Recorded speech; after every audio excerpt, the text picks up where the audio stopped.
Hi everyone, I'm Noko O Yoga. Today's video is how to choose the proper yoga equipment. If you decide to invest in some yoga equipment, the most important thing is your yoga mat. We also call them sticky mat because you want to make sure that the mat you buy sticks to the floor. Sometimes as students they come with really thick mats. They're very comfortable. They're usually Pilates mats. They should never be used for yoga for two reasons. One, they're gonna slip on the mat, on the floor. I'm gonna show you what happens. And number two, when you apply pressure with your hands, the heel of your hands goes deeper into the mat. You overextend. You end up extending your wrist.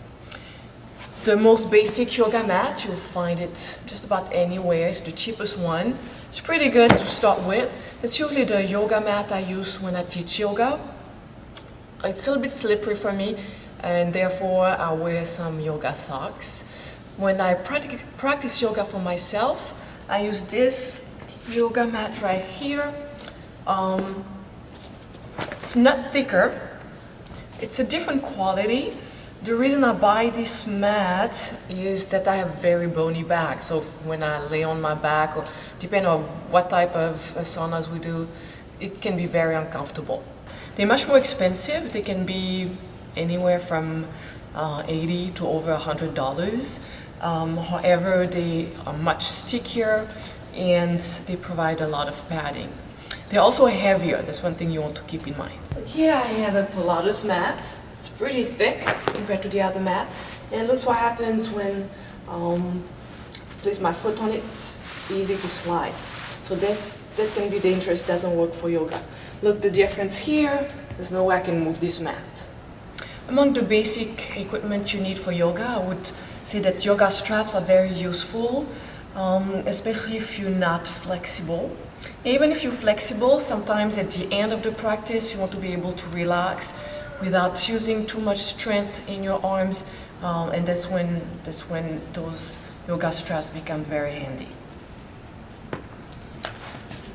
Blocks, I think everybody should have a yoga block or even two yoga blocks. Same thing, it's for people who need to reach the floor. Sometimes your hands are not touching the floor when you're standing, and this will really help.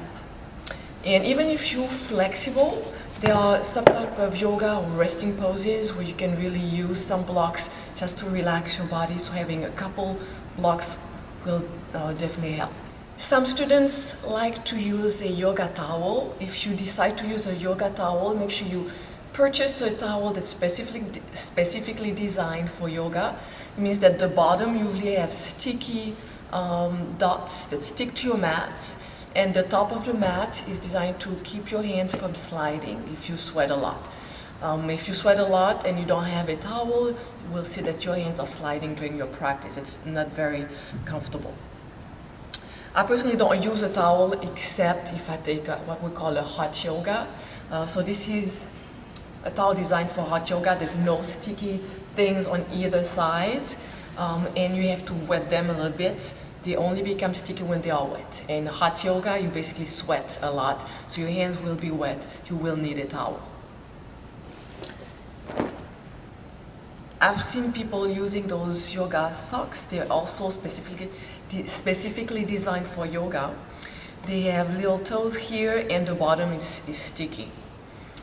Most of my students really like to wear those. I personally don't like them because I feel that my foot slides inside the sock, but most people like those.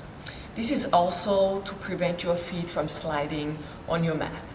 So you can either be barefoot, it's probably the best thing. If your feet are not sliding on your mat, just be barefoot. Otherwise, you can try those socks. Personally, I use this little thing here.